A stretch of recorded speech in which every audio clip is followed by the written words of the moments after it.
Lapsang Souchong, London, 1797. Emily's long skirts flurried behind her as she stepped off the omnibus and weaved her way down Oxford Street.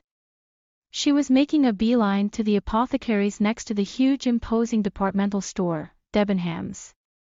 The impressive new pavements were so much easier and pleasant to tread, now that those awful long awnings and signs had been forcefully taken down, no longer protruding into oneself.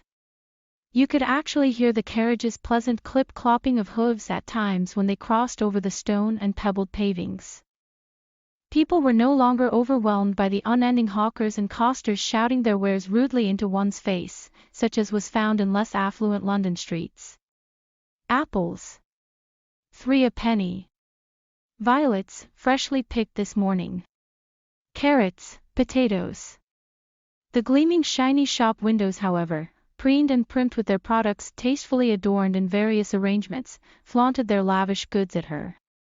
Candelabra, napkin holders and fine china set elegantly on a beautiful table adorned with lace and glass-cut bowls of flowers delectably positioned.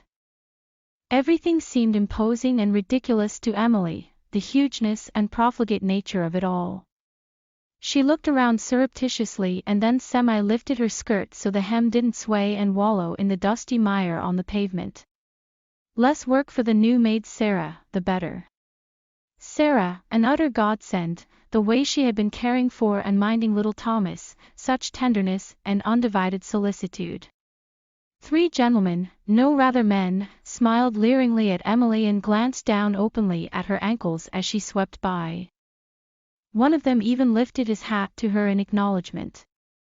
She lost herself in the throng of the crowd ahead, and kept herself hidden against the wall of shop fronts and the sway of the other pedestrians, but did not lower her skirts. She peered into a window and saw not her own, but Sarah's liquid brown eyes staring at her, as when she had first glimpsed them.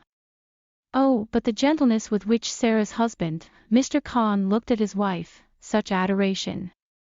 Why would Emily tear apart or keep from each other a love so fine and exquisite as that of Mr. and Mrs. Kahn's? And to be denied passage back for being a Lascar and sneaking his wife on.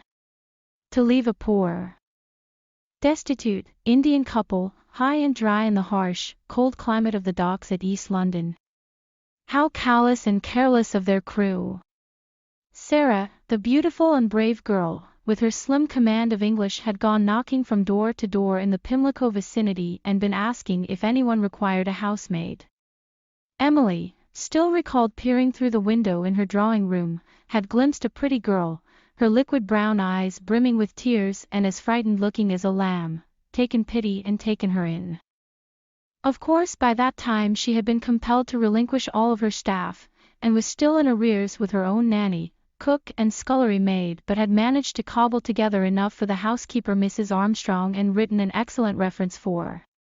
Strange how Mrs. Armstrong, too, had had that same sneer on her face as Mrs. Brown when she had been given her notice. The stench and stigma of poverty, a widow scraping together to survive, left an expression of contempt even upon her professional face. Emily smiled and looked towards the shop windows. Dear Sarah and eventually Mr. Kahn had been her generous, excellently well-timed gift from heaven. Emily clasped her hands even now, in private, desperate appreciation to dear God for sending the couple. It had not been hard work, showing the couple how to prepare simple dishes, how to scrub and wash the pots and pans, clean the house and care for the little household of just mother and young son. Being a simple country girl after all, had put pay to the notion Emily would be left utterly helpless. All of her brushing up on her accent, her clothes, her mannerisms to fit the city circle of wives seemed laughable now. Poor, dear Edward, if he hadn't stopped at her table of herbs and remedies for sale at the little table in the village whilst visiting a landowner about title deeds down in Sussex, they never would have met. They had discussed some new ideas around herbs and their efficacy, Edward being a bit of a botanist himself. Whilst drinking good old hail-strong tea, steeped for ages in the pot at a local tea room in the village, and he had stayed on at the local inn from that moment. Emily had never even heard of Lapsang Souchong. A fleeting, respectable courtship ensued, a speedy wedding, and then they made haste to his city home in Pimlico, London. Emily little imagined the marriage would too be as short-lived and swift as their own history had been. Sarah's soul kissed the earth in gratitude that she had ever met her Edward at all. Of course her recent friends, her set, had balked at Sarah, the new maid, when they had clapped eyes on her, the last time they had passed. Lapsang sao trong London, 1797. Những chiếc váy dài của Emily lấp ló sau lưng khi cô bước xuống xe buýt và len lỏi trên đường Oxford. Cô ấy đang định hướng đến Apothecary bên cạnh cửa hàng bách hóa hoành tráng khổng lồ Debenham. Những vỉa hè mới đầy ấn tượng đã đi lại dễ dàng và dễ chịu hơn rất nhiều, giờ đây khi những mái hiên và biển hiệu dài khủng khiếp đó đã bị gỡ xuống một cách mạnh mẽ, không còn nhô ra chính mình nữa. Bạn thực sự có thể nghe thấy đoạn clip thú vị của toa tàu kêu vó ngựa vào những lúc họ băng qua đá và lát đá cuội. Mọi người không còn bị choáng ngợp bởi những người bán hàng rong không ngừng nghỉ và những người đắt hàng hét lên đồ của họ một cách thô lỗ vào mặt người khác, chẳng hạn như được tìm thấy ở các đường phố London ít giàu có hơn. Táo, 3 xu, hoa violet, mới hái sáng nay, cà rốt, khoai tây. Tuy nhiên, những cửa sổ cửa hàng sáng bóng lấp lánh, được mài giũa và nâng niu những sản phẩm của họ được trang trí trang nhã theo nhiều cách sắp xếp khác nhau, phô trương những món hàng xa hoa của họ với cô.